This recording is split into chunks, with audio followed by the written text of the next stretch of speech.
Boa noite, Iago. Tudo bom? Boa noite. Tudo bom, querido? Tudo sim.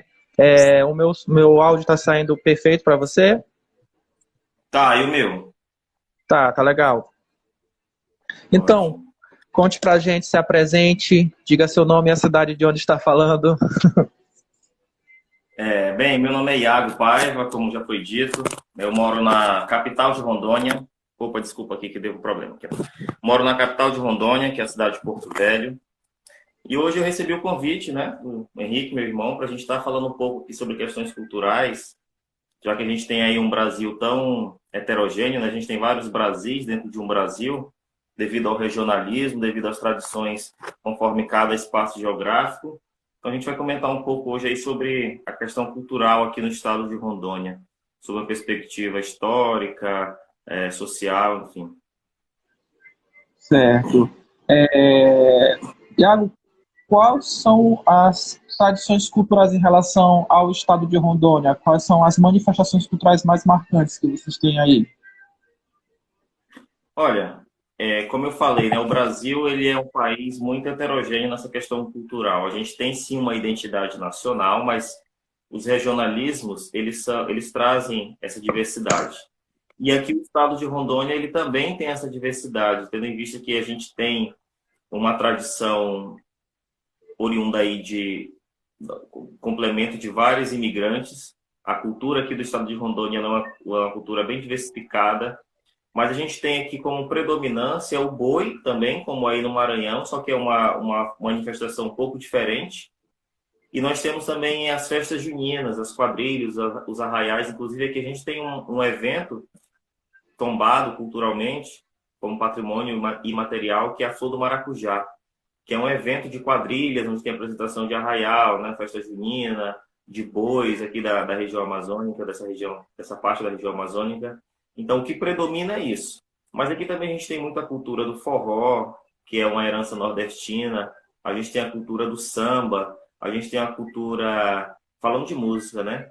A gente tem a Uhum. cultura aí também do reggae. Então, os gêneros musicais são diversificados. Agora, as manifestações culturais, o que predomina aqui é a quadrilha e o boi. Além dos carnavais de rua também. Bloco de carnaval aqui tem bastante. Aliás, nós temos aqui o maior bloco da região norte, que também já é um patrimônio cultural do estado, que é a Banda do Vai Quem Quer. Um bloco de rua, parece muito com Bola Preta, Cordão da Bola Preta lá no Rio de Janeiro. Então, a Banda do Vai Quem Quer, que também é uma forte manifestação cultural no nosso estado. Hum. Também a predominância da época de manifestações também é no período junino e carnavalesco aí também, né? Aqui a gente tem dois períodos culturais muito fortes, que é o período do carnaval, que é no Brasil inteiro, né, o mês de fevereiro, e o mês de junho, julho até agosto. O evento cultural aqui junino, ele não é especificamente junino mesmo, ele vai e pega julho, pega agosto, porque a gente tem dois grandes eventos, a Flor do Maracujá, que acontece em junho, mas em maio a gente já tem a Flor do Cacto, que é em outra região da cidade, que é na região sul, e aí depois da Flor do Cacto, que é em maio, e da Flor do Maracujá, que é em junho, a gente tem durante todo o mês de julho os arraiais sendo apresentados em comunidades, em bairros, em eventos culturais particulares ou comunitários. Então vai até o mês de agosto para setembro aqui, esse período. Mas são dois períodos mais fortes, né? Carnaval e os arraiais, fevereiro e de maio até agosto, setembro. Hum. E fala pra gente do qual projeto que vocês idealizam para promover cultura. Cara, aqui é o seguinte, nós aqui em Porto Velho, a gente, como eu já falei desde o início, a gente tem uma mistura, né, uma miscigenação cultural muito forte, como no Brasil inteiro. Então, aqui a gente tem alguns projetos que visam a solidariedade de forma geral, e para a execução desses projetos, a gente acaba envolvendo a cultura. Como, por exemplo, hoje eu sou presidente de uma organização cultural e religiosa, que é a Omalade, e dentro dessa associação, o nosso objetivo é a execução de projetos sociais. E esses projetos sociais a gente inclui os movimentos culturais, como, por exemplo, nós tivemos como resultado dessa organização cultural a criação de um afoxé, que é pioneiro aqui no estado de Rondônia. Nós não tínhamos um afoxé ainda aqui, então nós inauguramos o bloco afoxé, chamado Gafié, que esse ano de 2020 seria o primeiro ano dele na rua. Mas aí, devido a todo esse problema da pandemia, a gente teve que adiar, né, para o ano que vem. Mas a gente começou esse afoxé com um projeto social de escolinha de percussão aberto. Aberto para quem quisesse, né? Independente de idade, independente de qualquer coisa. Não era algo específico para pessoas carentes, era para quem quisesse.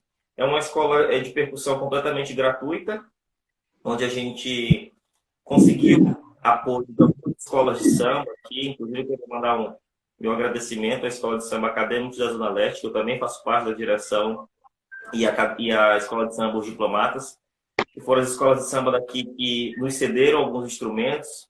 O mestre de bateria, mestre Farner, que ele, de forma completamente gratuita, oferece essas aulas. E aí, essa escola de percussão, que era um projeto social, ela resultou em uma afoxé, na criação de uma afoxé. A gente criou um repertório, nós realizamos um evento ano passado, dia 17 de novembro, em referência à memória afro, da Semana da Consciência Negra, a primeira feira cultural Minas de Oiá, onde foi a inauguração desse afoxé, onde pela primeira vez ele se apresentou. O que foi essa feira cultural? A gente pegou mulheres autônomas, artesãs, né, comerciantes, montamos uma feira de exposição para elas, só mulheres. E dentro dessa exposição a gente conseguiu também chamar alguns artistas locais, em sua maioria mulheres, para fazer atração musical. Nós conseguimos também duas apresentações teatrais, onde a predominância era de mulheres, e o nosso objetivo era fazer um evento onde fizesse referência à ancestralidade feminina, a consciência negra, que é o evento que se chama aqui, mas destinado a mulheres. E nesse evento, o Afoxé fez sua primeira apresentação, o Bloco Afro da FIE fez sua primeira apresentação. O nome do evento era Feira Cultural Minas de Oiá, que é uma analogia que a gente faz ao Orixá Oiá, né, que representa a independência feminina, e as mulheres aqui negras, em sua maioria também, porque a gente tem aqui religiosamente falando, patriarcado nas religiões de matriz africana. A gente tem alguns ícones, algumas mulheres aqui que são símbolos, né, de resistência, de luta feminina. Então a gente pensou nesse evento para as mulheres. E aí nesse evento o Afoxé se apresentou pela primeira vez. Esse ano a gente está ainda impedido de projetar esse evento, a segunda edição, mas para o ano que vem, se Deus quiser, a gente já está pensando em outras coisas para ampliação disso. Certo. E hoje, essa estrutura do bloco Afoxé, ele abrange quantos integrantes? Hoje nós temos 15. Quantos? Desculpa, pode perguntar. 15 pessoas, oficialmente. 15 pessoas, oficialmente, né? Mas aí sempre aparecem mais pessoas. Mas assim, o grupo ele é integrado hoje de 15 pessoas. Aliás, ia ter um evento também agora em maio, que era o Amazônia Mais 21, que era um evento cultural que estava envolvendo os estados que compõem a Amazônia, e seria um evento cultural. E nesse evento cultural também nós fomos convidados a participar. E aí foi adiado devido à pandemia, mas eu acredito que ele vai ter uma outra data. Nesse momento de isolamento social, quais as medidas que vocês têm tomado para ainda continuar dando apoio ou suporte para essas pessoas que fazem parte desse projeto? Cara, então, a gente está bem, eu acredito que o cenário mundial, né, está bem limitado em vários aspectos. A gente tem tentado aí, na medida do possível, através de interações virtuais como essa, inclusive, trabalhar, né, alguns projetos, trabalhar algumas rodas de conversa, algumas coisas que possam trabalhar com a questão da saúde mental das pessoas. A gente sabe que é um momento que traz aí esse confinamento, né? Apesar de ser uma necessidade, ele traz angústia, né? As pessoas acabam se desvinculando de seus grupos sociais, de suas atividades normais. Então, a gente tem buscado interagir de forma virtual, com conversa, com roda de conversa, enfim, isso não tem assim um roteiro determinado, a gente vai tentando solucionar isso dessa medida. Agora a gente também tem alguns projetos, além desse, que é independente da quarentena, independente da situação, que era o projeto Sopa Solidária, onde todo último final de semana do mês a gente realiza oferta de sopa para pessoas em situação de rua. Agora, por exemplo, nós idealizamos uma campanha de arrecadação de alimentos, produtos de higiene, produtos de limpeza, para fazer doação, máscara de proteção. Então a gente está focando nisso, porque é o que o momento nos permite fazer, né? E vocês montaram alguma estratégia para esse pós-pandemia? Porque a gente sabe que mesmo que depois que diminui essa situação, né, ela se suavizar, mas a gente ainda vai ter que manter por um tempo esse distanciamento, até porque ainda não existe vacina, não existe remédio. Vocês tiveram essa preocupação de montar alguma estratégia para esse pós-apocalipse, entre aspas? Cara, pensar até pensamos, né? Que é exatamente a interação usando as ferramentas tecnológicas e virtuais. A gente pensou em dar continuidade a esses projetos exatamente através de videoconferência, através de lives, através dessas interações por redes sociais. Então, o projeto ele foi adiado para 2021, né? O início, oficialmente. Assim se espera, né? Que não haja não haja algum efeito prejudicial para o Carnaval 2021, né? Porque eu tenho observado que somente as escolas de samba do Rio de Janeiro e São Paulo já têm se preparado para o retorno em 2021, mas a gente não sabe se isso ainda vai ser possível, né?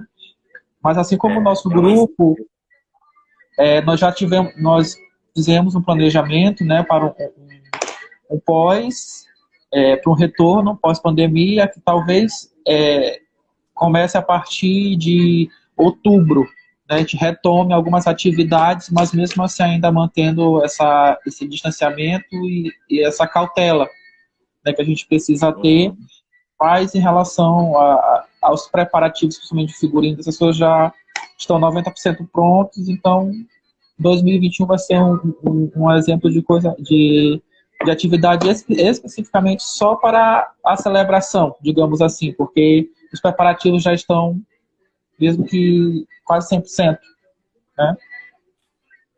Cara, a gente tem que pensar positivo, né? Apesar de que a gente está vivendo uma incerteza, a gente tem que dar como eu costumo dizer, dar um tiro no escuro, jogar a pedra no mar sem saber onde vai chegar. A gente tem que se preparar para que tudo dê certo e que a gente possa continuar nossos projetos, né? A gente não pode se desmotivar, a gente não pode perder o foco, a gente não pode perder as esperanças, porque, apesar de tudo, o que nos move é exatamente esse pensamento positivo, essa esperança. É necessário sempre estar na expectativa de que tudo vai dar certo, que está tudo acabando logo e que a gente vai continuar 2021 com todo gás, interagindo entre grupos, interagindo entre comunidades e crescendo os projetos e trazendo solidariedade às pessoas e movendo a cultura, né?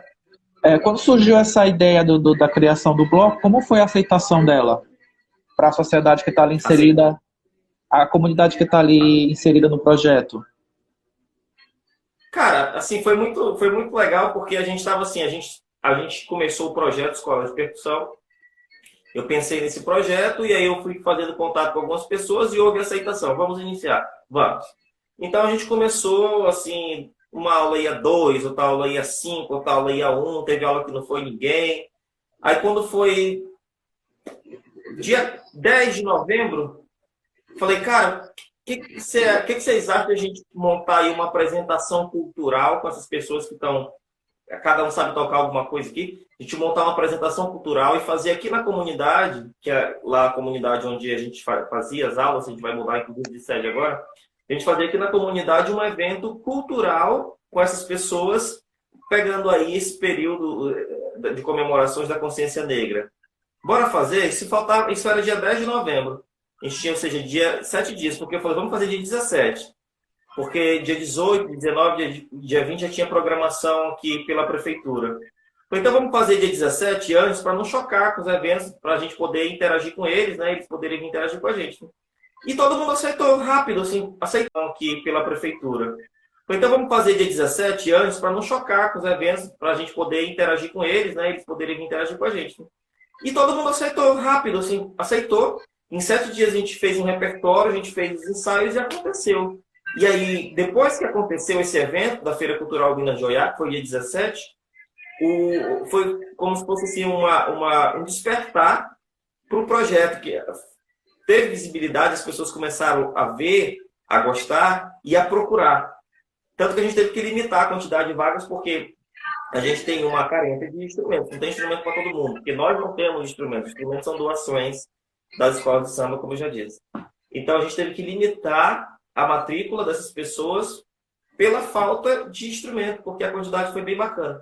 E aí veio aquele boom, né? Aquele momento de auge. Muita gente, eu fiz vários vídeos, inclusive mostrando os ensaios. Pessoas de várias idades, pessoas de idosas, crianças, adolescentes, jovens, homens, mulheres. Foi muito bom. E aí esse ano continuou nessa pegada. A gente começou o ano fazendo todo sábado, nossos ensaios, todo sábado, todo sábado. E aí quando veio a questão da quarentena, a gente teve, mas a gente continua com o grupo no WhatsApp, inclusive, interagindo com as pessoas, pensando já em algumas coisas, sabe? Não esfriou. Apesar de não estar tendo contato físico, não esfriou. Vocês recebem algum apoio da iniciativa pública ou privada? Cara, a gente tem aí apoio das escolas de samba, como eu já disse, de 2 escolas de samba. Uma eu faço parte da diretoria, sou diretor cultural de uma delas. E a outra, existe uma amizade, um vínculo muito grande entre eu e as pessoas, enfim, todo mundo se conhece. Agora, da prefeitura, do estado, a gente não tem assim, por exemplo, vamos fazer um evento e aí veio um cachê ou veio uma verba para a gente investir. Não teve isso. A gente consegue assim.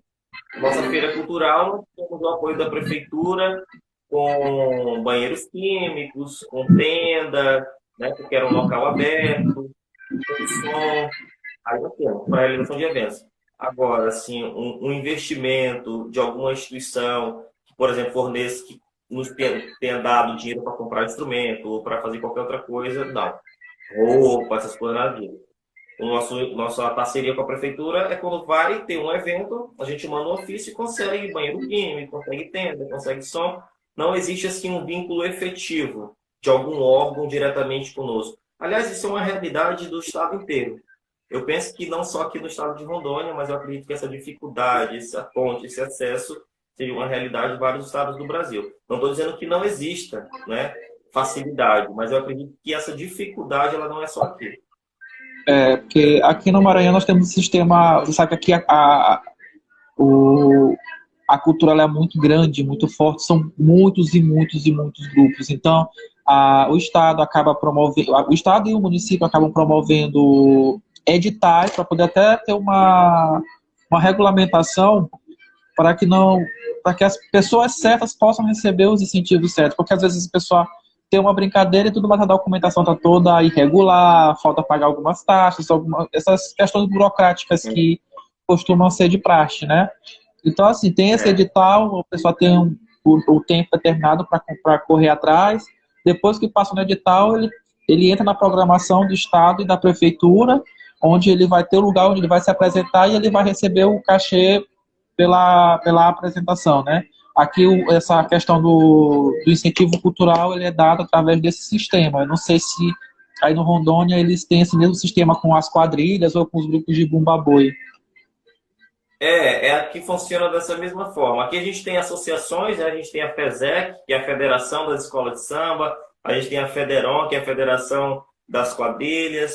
Então, assim, essas instituições mais estruturadas, como a FESEC, como a FEDERON, elas participam assim, mais efetivamente desses editais, mas assim, o nosso bloco, por exemplo, ele deveria se encaixar aí na Federação das Escolas de Samba ou na FEDERON. A gente não tem assim uma instituição que nos envolva diretamente, né? Então fica mais difícil. Não tem um órgão regulamentador para a categoria de vocês, como bloco, Não tem nenhum órgão regulamentador. A gente tem assim, né? Tem essa Federação da Escola de Samba, mas a gente não é afiliado. Eu sou pela Escola de Samba que eu participo. Tem a FEDERON, tem a Federação dos Terreiros, né, das Casas de Culto Afro, mas também é uma coisa assim, muito delicada. E de essa se envolver federação ela nos não, não apoia essas atividades? Porque, de certa forma, ela está ligada à cultura africana. deveria, mas eu não, infelizmente não. Não. Uma pena, né? Porque ela é uma representação externa do que é a cultura africana dentro do Brasil, né? Porque você não vê ninguém saindo para a rua com tambor de mina ou com candomblé. É muito difícil você ver essas atividades do lado de fora. Ah, uma vez ou outra você vê na praia, mas é para fazer uma obrigação e não como uma atividade cultural de divertimento ou de apresentação, né? Então, o que representa a gente nessa questão cultural externa seria os blocos de afoxé ou os blocos afros, né? Eu sinto, sabe, que além da burocracia, que a burocracia, no meu ponto de vista, ela não serve para muita coisa além de dificultar tudo. Além da questão burocrática, tem muito também a questão do egoísmo, do individualismo, né? Quando se fala assim de eventos, eu aqui no meu estado, aqui na minha cidade, eu sinto muito esse individualismo. É dele o evento, então ele que se vire. É dela o evento, ela que se vire. A gente não tem nada a ver com isso, né? A gente já tem problema demais para estar ainda se envolvendo com problema alheio. Infelizmente, isso é uma realidade, né? Eu percebo isso, né? Eu sinto isso, eu vivencio isso. Mas eu acredito também que não é local, não é aqui, é do ser humano. É aquela Né? política do brasileira do coronelismo, né? Coronelismo. É, Exatamente. Se a pessoa ela tem influência na cidade, tudo que ela apoiar vai dar certo, mas se ela for de contra aquilo que está acontecendo, aquela coisa não vai para frente e o pessoal não dá valor ou não dá o mínimo de atenção, né? a gente mesmo, enquanto Aquela cultura espécie partidária que te humana, chama. exato.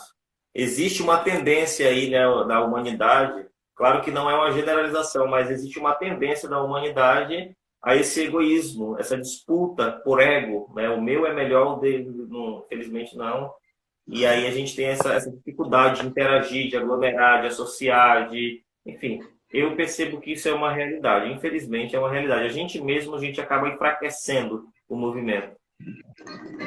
É complicado. Como eu falo, a cultura ela é um movimento para agregar, mas a gente observa que as pessoas têm utilizado ela para segregar e incentivar mais essa disputa, essa competitividade não saudável. É, principalmente quando a gente tem, desculpa, mas quando a gente tem um governo como esse atual, né? A gente tem um governo que ele não se preocupa com a cultura. Aliás, enfim, né? Com o que ele se preocupa? Mas aqui, por exemplo, no estado de Rondônia, esse ano é o terceiro ano que nós não temos desfile das escolas de samba, porque nós temos aqui um governo, uma política governamental predominantemente cristã, pentecostal, e que não acha necessário a valorização da cultura, porque, segundo essas pessoas, é um gasto desnecessário, podendo priorizar outras coisas como saúde e educação, mas não priorizam. Então, pelo terceiro ano, a gente não teve desfile das escolas de samba por uma intervenção do Estado. Não teve e acabou. As escolas de samba se prepararam, teve ensaio, fez fantasia, fez tudo. E aí É não vai ter complicado. desfile. Desfile. É complicado quando as pessoas misturam as questões ideológicas religiosas com a política, porque É, acaba prejudicando sempre um lado da coisa que está inserido dentro do- da população. Porque, por exemplo, cultura é algo essencial, porque eles acreditam que cultura seja apenas festa popular. Festa popular não é o que representa a cultura. Cultura é tudo aquilo que exatamente. engloba a vivência de um povo. A educação é um ato Exatamente. cultural, entendeu? E nem isso não se é valorizado. Hoje em dia você vê ah, nas escolas não se é incentivado mais, pelo menos aqui a gente não observa, a escola não é incentivado e nenhum setor, o lado cultural é preservado ou incentivado. E isso ao meu ver, é preocupante, entendeu? Porque o que perpetua a história é a cultura. Com certeza. É o motor da história e a cultura, né? Então, a gente tem uma concepção muito errada do que é cultura, exatamente como você falou. No imaginário social, a ideia de cultura está relacionada à festa popular, né? Mas como você bem falou, cultura está relacionado a hábito, a costume, tudo aquilo que é a identidade de um povo. Então, você muito bem disse, a educação é uma questão cultural. As festas populares são também questões culturais. Ler é uma cultura, música é cultura. Então, tudo que se envolve a hábito é cultura. Principalmente quando se fala de uma formação de identidade. Né? Um povo sem cultura, desculpa, não existe essa expressão, mas para entender melhor, um povo sem cultura é um povo sem história. Né? Então, é difícil você não valorizar, você não investir em algo que é o motor da humanidade, aquilo que vai criar uma identidade, aquilo que deixa um legado, aquilo que representa a história de uma comunidade, de um povo. É complicado dessa forma. Iago, gostaria que você deixasse para a gente uma mensagem, né, para esse momento que a gente está vivenciando, até para como conforto para as pessoas que não estão podendo sair de casa, não estão podendo ver seus familiares. Por exemplo, aqui já vai fazer uns 4 meses que eu não olho nem nosso sacerdote, só tem falado mesmo por WhatsApp. E a gente que é do axé, a gente sente essa necessidade de estar ali perto das nossas divindades. Nesse momento, a gente só tem o que está ao alcance dentro de casa. Né? Eu sei que isso até é suficiente para pessoas práticas, talvez isso seja o suficiente, mas a gente que é acostumado a estar dentro do terreiro, isso faz uma falta muito grande. Faz, de fato faz. Imagina eu que moro em outro estado, né? Imagina eu que moro do outro lado do país, aqui. Então, a minha distância ela é muito grande, né? Mesmo eu estou de quarentena, não, minha distância é muito grande, então isso é uma coisa que eu sofro muito com essa questão geográfica. Mas assim, galera, pessoal, a gente está vivenciando um período aí de provação, de resistência, né? Tudo, o que me consola e que eu sempre falo para as pessoas é que tudo é passageiro, nada é para sempre, nada, nem a vida da gente é eterna, né? A vida material. Então, a gente tem que ter muita fé e disciplina. O que é a fé? Acreditar que tudo vai passar, acreditar nas nossas divindades, no nosso ser supremo, no universo, e ter a disciplina de cumprir as recomendações médicas, né? De ficar em casa, de usar a máscara corretamente, de evitar abraço, de evitar contato de uma forma geral. E aí, nesse período, a gente pode inventar algumas coisas para distrair a nossa mente, para a gente também não ter uma saúde mental afetada. Uma leitura, às vezes mexer com alguma coisa que você gosta, mexer com uma planta, mexer com terra, ou, enfim, ouvir uma boa música, fazer algum exercício em casa mesmo. A gente precisa tomar esses cuidados para que a nossa mente também ela não acumule, não absorva só coisa negativa, só informação ruim, de morte, disso, daquilo. A gente precisa, por mais difícil que seja, esclarecer da melhor forma possível. E se apegar muito àquilo que a gente crê. A Deus, aos nossos orixás, nossos encantados, a nossa espiritualidade. Né? Porque se é uma coisa que sustenta a nossa existência na vida, é a nossa crença, seja ela qual for, independente de qual cultura é. Então, se apegar muito à espiritualidade, mais do que nunca, e acreditar que tudo é passageiro, que daqui a um pouco tempo a gente vai poder se abraçar, se confraternizar, né? Com as pessoas que a gente tem mais contato, pessoas que têm menos contato, a gente pega esse momento para refletir, ver o que pode ser melhorado depois, o que isso está tomando como lição para a humanidade, como que a gente pode agora mudar o mundo, né? Aproveitando tudo isso que está acontecendo para tomar como uma reflexão. Tá certo. Iago, foi um prazer receber você aqui no nosso Papo Cultural. Nossas atividades digitais elas vão se perpetuar daqui até o final do ano, mesmo no pós-pandemia, que tem sido muito proveitoso essa troca de informações, de conhecimento com pessoas de outros estados ou até mesmo aqui dentro. Então, já fica